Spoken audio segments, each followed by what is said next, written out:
আকাশবাণী আগরতলা। স্থানীয় সংবাদ পড়ছি সোমা চট্টোপাধ্যায়। মুখ্যমন্ত্রী অধ্যাপক ডাক্তার মানিক সাহা বলেছেন, জনগণের জন্য স্বাস্থ্য পরিষেবাকে অন্যতম অগ্রাধিকার দিয়েছে রাজ্যের বর্তমান সরকার।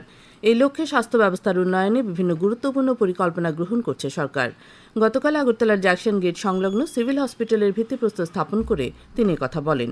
সংবাদ মাধ্যমের সঙ্গে মত বিনিময় করতে গিয়ে মুখ্যমন্ত্রী বলেন, এখানে একটি 50 শয্যার আরবান স্বাস্থ্যকেন্দ্র হচ্ছে।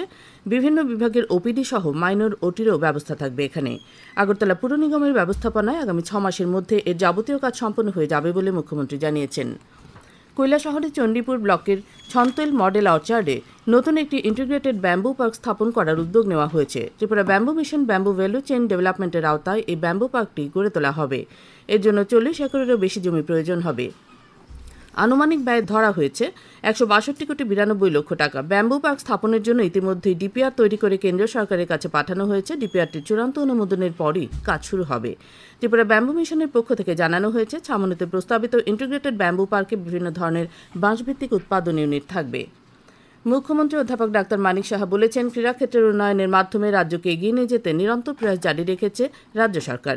এই লক্ষ্য বাস্তবায়নে রাজ্যের প্রতিভাবান ক্রীড়াবিদদের জন্য অত্যাধুনিক পরিকাঠামো গড়ে তোলা হচ্ছে। ক্রীড়াক্ষেত্রের উন্নয়নে বিশেষ গুরুত্ব দিয়ে এবারের রাজ্য বাজেটেও আর্থিক সংস্থান রাখা হয়েছে।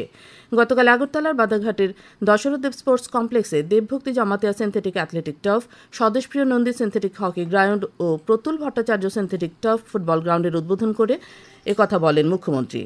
রাজ্যের ক্রীড়াক্ষেত্রে তাদের অবদানের স্বীকৃতি হিসেবেই এই উদ্যোগ বলে তিনি জানান। রাজ্যসভায় অনুমোদনের মধ্য দিয়ে ওয়াকফ সংশোধনী বিল 2025 গতকাল সংসদে পাশ হয়েছে। রাজ্যসভায় বিস্তারিত আলোচনার পর এই বিলটি পাশ করা হয়। লোকসভায় এর আগেই বিলটি পাশ হয়েছিল। টেট 1 এবং টেট 2 মেধা তালিকা গতকাল প্রকাশিত হয়েছে। টিআরবিটি আয়োজিত এই পরীক্ষার মেধা তালিকায় টেট 1-এ 66 জন এবং টেট 2-তে 162 জন স্থান পেয়েছেন।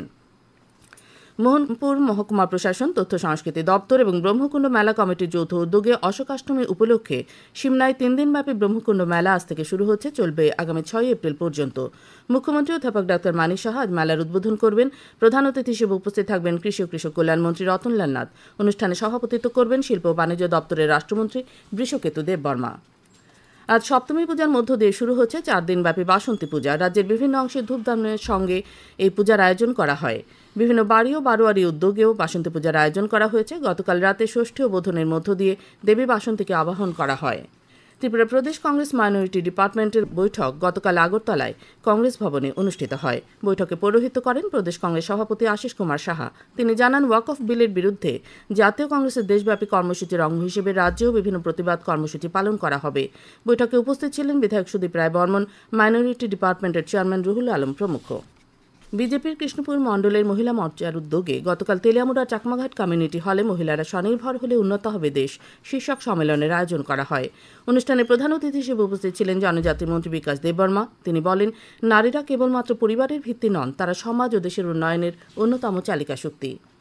স্বাস্থ্য পরিবার কল্যাণ দপ্তরের উদ্যোগে গতকাল পূর্ব রুদ্ধুয়া ভিলেজের শরৎচন্দ্রপাড়া অঙ্গনওয়াড়ি কেন্দ্রে গ্রামীণ স্বাস্থ্য পুষ্টি দিবস অনুষ্ঠিত হয়।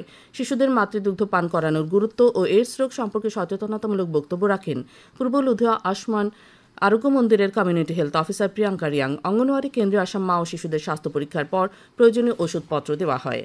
আগামী 13 এপ্রিল থেকে ছামনুতে 51তম রাজ্যভিত্তিক বিজু মেলা শুরু হবে। 5 দিন ব্যাপী মেলা চলবে 17 এপ্রিল পর্যন্ত। এই উপলক্ষে গতকাল লংতরাই ভ্যালি মহকুমা শাসক কার্যালয়ে এক প্রস্তুতি সভা অনুষ্ঠিত হয়। পৌরোহিত্য করেন বিধায়ক শম্ভুলাল চাকমা।